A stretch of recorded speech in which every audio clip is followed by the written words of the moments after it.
Vocês devem estar acompanhando, o Peru teve uma oportunidade ímpar de já se tornar de direita, mas a coisa está bem complicada lá.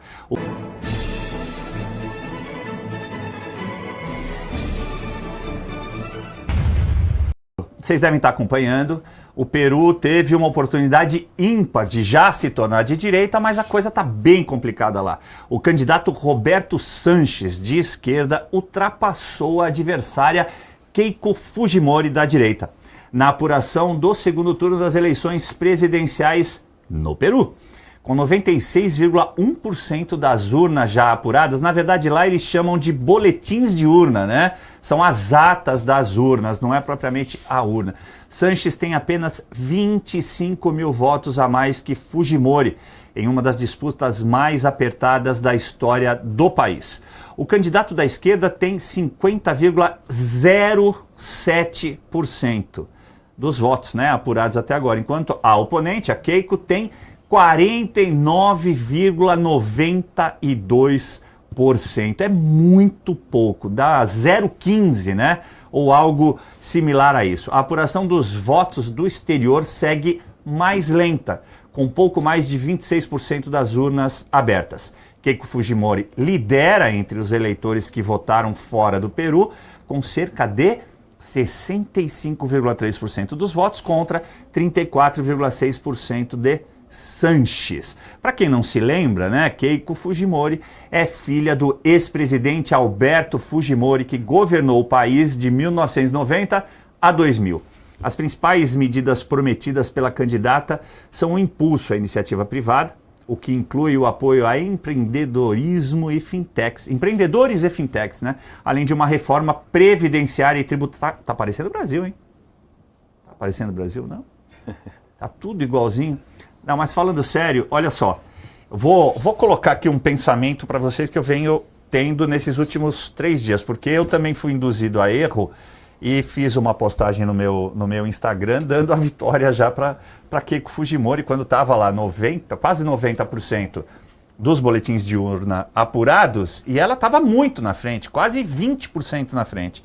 E de repente, acho que abriram as urnas do Nordeste do Peru, pessoal, não, calma. Não entenda mal, Nordeste do Peru. E aí a coisa virou de uma tal... Ficou sem graça, né, meu irmão? Mas tudo bem, vai. Virou de uma tal forma que vocês viram o resultado aí, que não dá 1,5%, não chega a 1%, na verdade, né?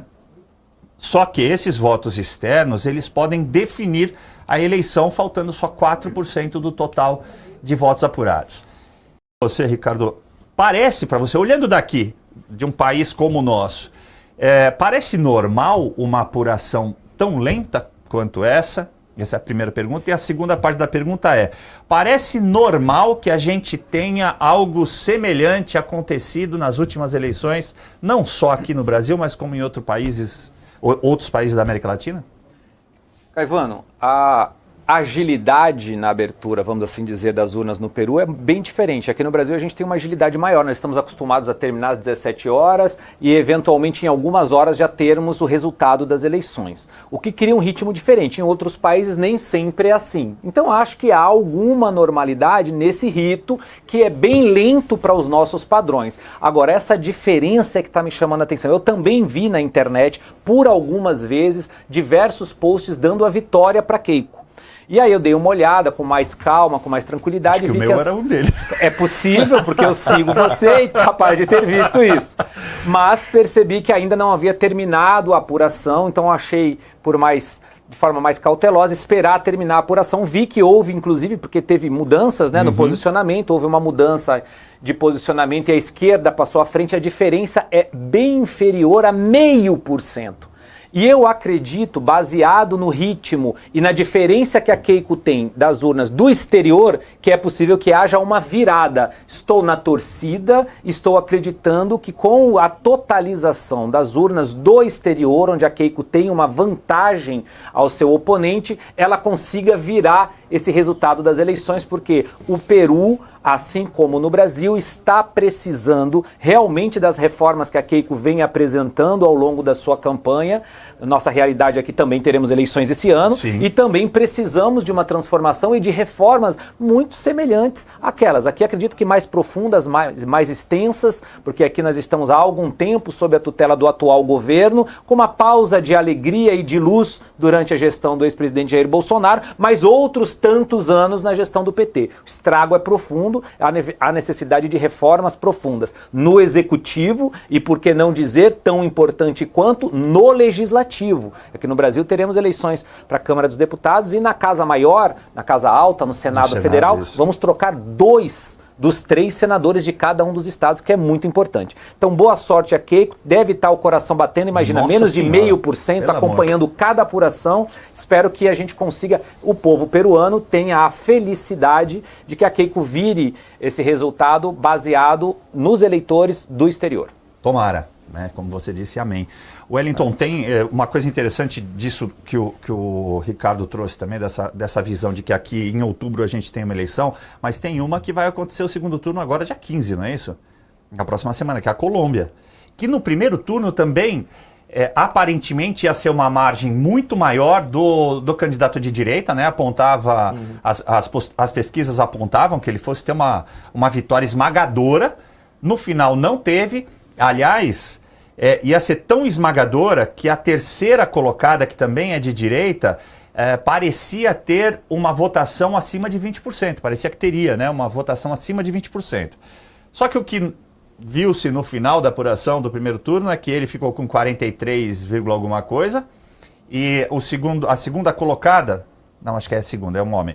O segundo colocado ficou com algo em torno de 37, 38, quer dizer, chegou muito perto. E a terceira, que é de direita, ficou com 7%. Então, alguém que dizia votar, dizem que é uma centro-direita, muito provavelmente eleitores que diziam votar na centro-direita votaram na esquerda. Você acha que esse fato pode ter se repetido no Peru? Porque as eleições foram muito próximas, né? A gente tem Equador e Paraguai já à direita, há mais tempo. Tivemos agora Chile e Bolívia, né? Já virando para a direita, até está tendo bastante protesto em virtude disso, né, na Bolívia, porque não deve ter dinheiro. Essa que é a grande verdade, né? Você sai um governo de esquerda, ficou só a conta para pagar. Então fica mais difícil para a população. Você acredita que esse seja o efeito do Peru? Tá tendo tanto problema? Olha, Caivano, o que me chama a atenção, não sei se a produção consegue pegar aqui o gráfico, porque o gráfico ele é muito semelhante ao do Brasil, ó. A direita começa... Caraca. A direita começa... Você não quer mandar pro alemão no WhatsApp? A direita começa bem na apuração, de repente ela cai, aí o esquerdista sobe, fica aquele meio Dilma e Aécio 2014. Fez aquele efeito, para vocês entenderem, né? Fez aquele efeito caneta para frente, né? Caneta azul, mas se você mandar pro alemão, ele vai pôr depois. Tem caminho para ele. Isso me chama muito a atenção. A própria... é um fenômeno, né? E que só acontece contra a gente, é impressionante, né? Na Bolívia, por exemplo, estava se discutindo a questão do estado de sítio. O Evo estava querendo provocar ali, né? O pessoal do Evo, o pessoal da esquerda, o estado de sítio. Uma coisa que eu observo que pode ser um exemplo para o Brasil, caso as eleições de outubro não sejam o resultado esperado pela esquerda. Então é algo que eu, como pessimista que sou, já vejo que talvez o Brasil queira se inspirar na Bolívia, nesse sentido, né, de sitiar o país pelo resultado ser contrário aos interesses da esquerda. Eles têm gente para isso, tem militância para isso, tem gente desocupada para dar com pau para querer sitiar o país, então é algo que eu estou no radar, eu fico um pouco preocupado com esse tipo de exemplo. Mas as eleições no Peru também estão sendo questionadas do ponto de vista da integridade e da rigidez do voto. Então está havendo muito questionamento por parte dos eleitores, principalmente da Keiko Fujimori, por não confiar, né? Por não... Olha aí, ó. Esse é o resultado. É inacreditável, É impressionante, né? É sempre... É um padrão. E quando a gente está falando de algo tão grande, tão difuso como eleições, você percebeu o mesmo padrão em vários países, é de se questionar. Por isso a minha pergunta de se você julgou normal essa similaridade com o que acontece aqui, com o que aconteceu nessa eleição do primeiro turno na Colômbia, com o que aconteceu agora no Peru. Então, você nota um padrão. Exatamente. Há um padrão, né? O fato está aí, né? O registro está aí. Não tem ninguém inventando aqui. A gente só está fazendo uma leitura da realidade.